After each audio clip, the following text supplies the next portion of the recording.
Heyo, what is going on, you guys?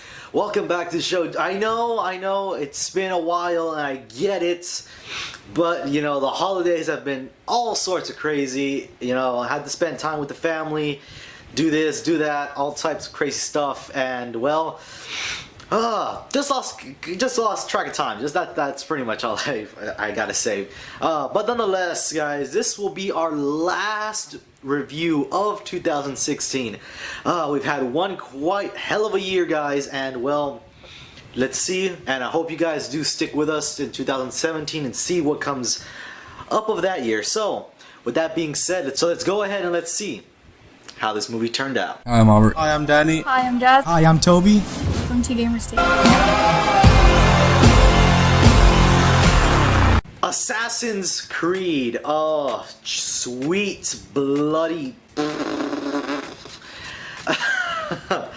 Guys, I gotta say, I love the Assassin's Creed series. I love the games. It's just, I have so many of them now, and well, the video game curse of video games being turned into movies has always been not really successful, and it's been kind of crap.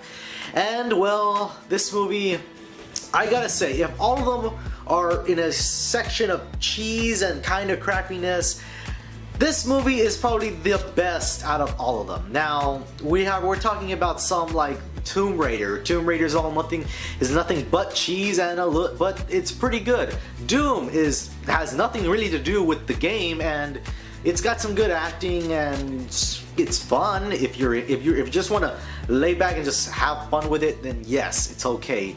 There's many other ones out there like Dead or Alive and other crappy other ones, but we're not talking about those. We're talking about this one. And well, this one, the plot, this is where it's going to be a little bit weird, but the plot, it's very, very simple, and it's kind of generalized, and it's a broad generalization of the Assassin's Creed story, where they bring somebody in to pretty much find out where the Apple of Eden is. And of course, the Abstergo and the Knights Templar are trying to pretty much control the world, even though Abstergo's a little bit like doesn't really know about certain stuff. It's weird, but that's pretty much the plot of this movie. And you know, it's kind of broad, and it's really like I know it's really simple, but that's pretty much it. That's as far as the plot kind of goes. Now, there is other things that do happen in the movie, but I don't want to spoil it for you if you guys do plan on going to see this movie. So let's go ahead, let's talk about the characters. The characters, one of them being Michael Fassbender. Michael Fassbender, probably one of my favorite actors currently right now. He's played Magneto, and now he's playing an assassin, and he's done other roles as well. And I kind of like his acting. He's also played David in the freaking movie Prometheus too. So in this movie, you know, he plays a guy named Cal Lynch. Has a bloodline that goes way back 500 years to the beginning of the Assassin's Brotherhood, or the Brotherhood of Assassins, or however you want to say it. And his ancestor, what's his name? The assassin's name is Aguilar. knows the exact location of the Apple of Eden, and pretty much Abstergo and the Knights Templar want to know where it's at so they can control the world and stuff like that. Michael Fassbender's performance in this movie is pretty good. It's pretty good. He's definitely a notch above pretty much everybody else in this movie, but everybody else in this movie still does a pretty good performance. You know, I'm pretty much gonna show them right here, and they all do a very good performance. They don't really stand out, but I don't think they are supposed to, because I think Michael Fassbender is the one that's leading everybody and is beating everybody in acting. I mean, so now let's talk about the cinematography, guys. The cinematography,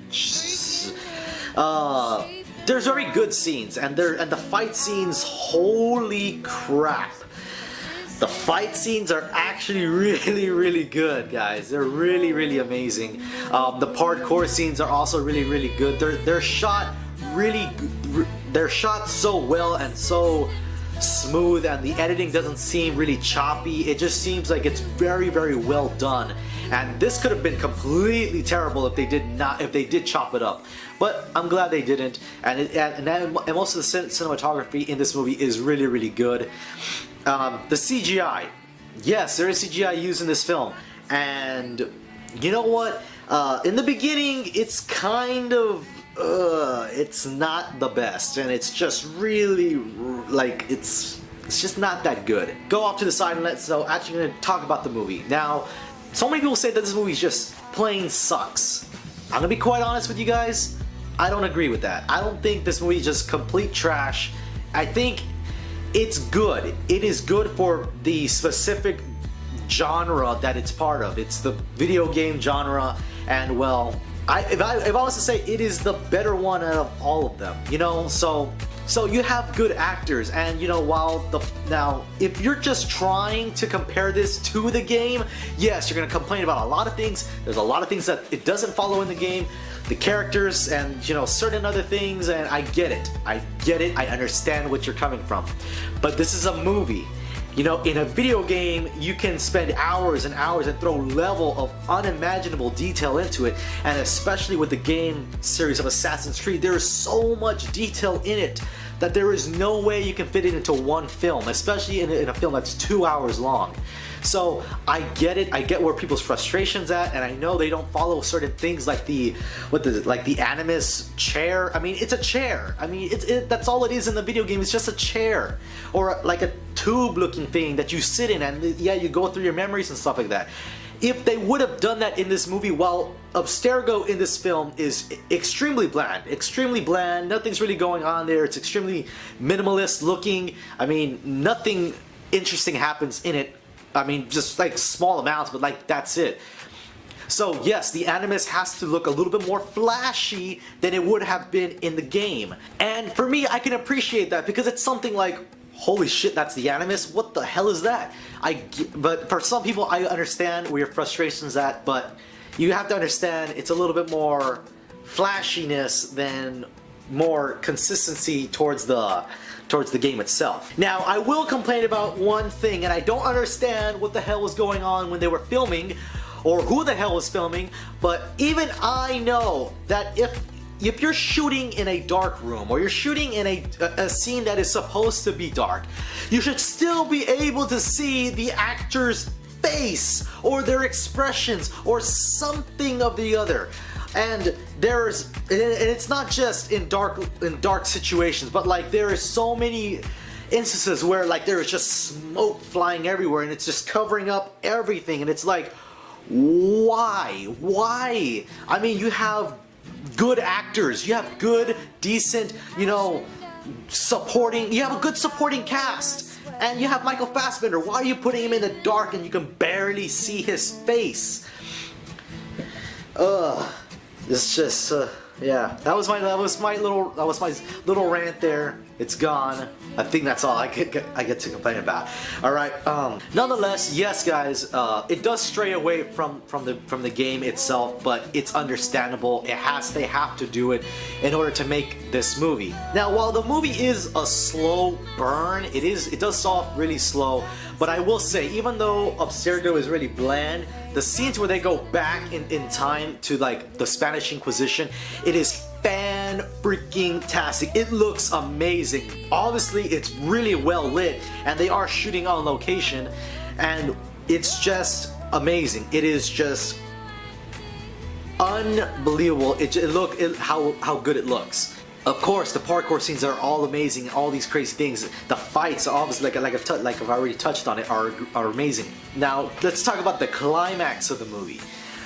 Wow, the climax of the movie. I mean, while it does happen, it's a little bit weird of where it happens, but it's like, it's good. That part is good because it reaches there and then it kind of comes down like the way you want it to. It's good. Now, there is one other thing that kind of just flew past my mind, where the leap of faith. Not a spoiler, but like, it's so hard to speak into words, but if you guys know what I'm talking about, the leap of faith, you guys will know it is amazing, and the way they do it in this movie, freaking awesome, and the way they do it is just amazing. Now there is some fan service in this movie where this one actually does, which I enjoy and I kind of appreciate. You know, I understand you have to stray away, but you come back every now and again to, you know, make reference to the game, and I get it, and that's awesome.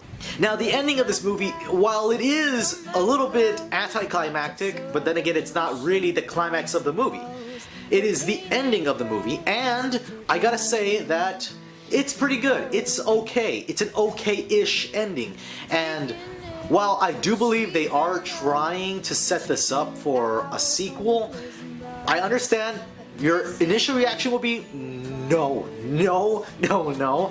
But I'm gonna say, you know what? Okay, yes. I actually kind of want to see where this will go and if this becomes an actual series. Now, I would say fix up the way you're shooting some things, and you'll be good. You'll be good to go. And let Michael Fassbender express a little bit more emotions, because it was kind of been a little bit, it was a little bit, you know, a little bit flat sometimes. But other than that, guys, wrapping this whole thing up, guys, I mean, you have really good actors. You have a really good actor in Michael Fassbender and a good supporting cast. You have really good cinematography, even though there are some times where I don't understand what they're trying to do with like dark room lighting and like all this other weird stuff that sometimes happens, but it's mostly that. Sometimes shaky CGI, but it's not terrible, and they happen pretty quickly, and so it's nothing you're gonna really just completely get completely annoyed about. This movie does have some fan service, which I appreciate wholeheartedly, and the ending is okay-ish, because I don't see any other way that this movie could have possibly ended. With that being said, let's get to the rating. The rating, guys, I mean, this movie has some good things, it has some bad things. So overall, guys, I'm gonna have to give this movie a 7 out of 10. It is slightly above average because I do believe that there is a little bit more good things about it than there are some bad things about it. And so, yes, you get a slightly above average movie. And like I said, I think this is probably the better one of the movie adaptations of video games, or the video game or whatever. You guys know what I'm talking about. Anyways, guys, that's the end of this video. I hope you guys enjoyed, and if you did, by all means hit that like button, as well as subscribe to our YouTube channel. As well as share this video. It helps me out a lot. The like button, all it does is that it helps me get further up the chain of like your search results when you're looking for specific videos. And the subscribe button, all it does is that you'll get a little notification as soon as a new video goes up. It's pretty much that. It's free, guys. By all means, please hit that subscribe button. As well as you thought this video completely sucked, there's a dislike button right down there for you to press. And I will see you guys in the next video. And in the new year. Peace.